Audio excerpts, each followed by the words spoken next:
Lots of water draining out of this pipe. Water shut off, but unfortunately we didn't get all of the water drained out. As you can see, I started a project yesterday to replace my outdoor spigot. So you can see here we've got the spigot installed with the valve. And then over here, this is 3/4 inch pipe. That's going to go to 1/2 inch. So what we have a 3/4 to 1/2 Sharkbite fitting. And that's going to go into a 90, 1/2 inch to 1/2 inch. And we're going to use PEX laying there on the floor. And I've got to go to the hardware store and get one more 90.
I'm having a problem. My water won't shut off all the way, so I've got to work around this issue.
Okay, we got it installed, pretty easy.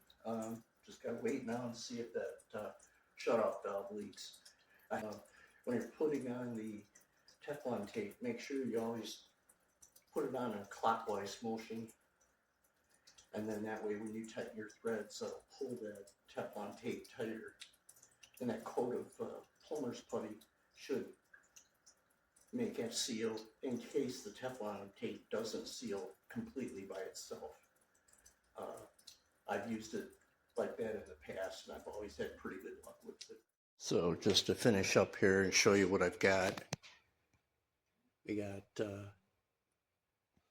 3/4 inch down to 1/2 inch, and then from there we went with 1/2 inch over to the shutoff valve, and then outside we have the spigot, and I have a photograph. I'll attach that to the video when I edit it. That so far looks like a pretty good job.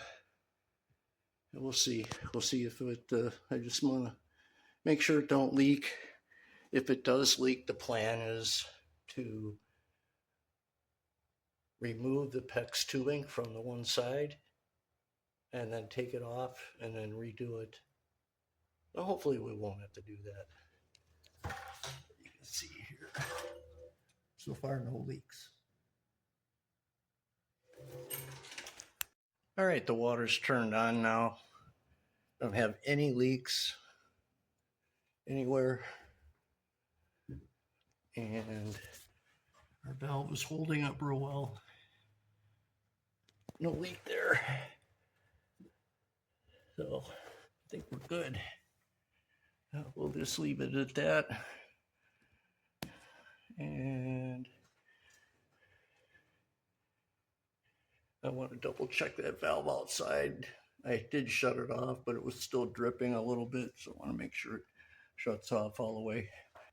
I didn't want to do this project today, but the garden watering issue was that the spigot would not shut off when I was testing my garden watering. I thought I just better go ahead and fix it now. The plan was I planned last year on fixing this sometime this year, but I didn't know it was going to be this soon.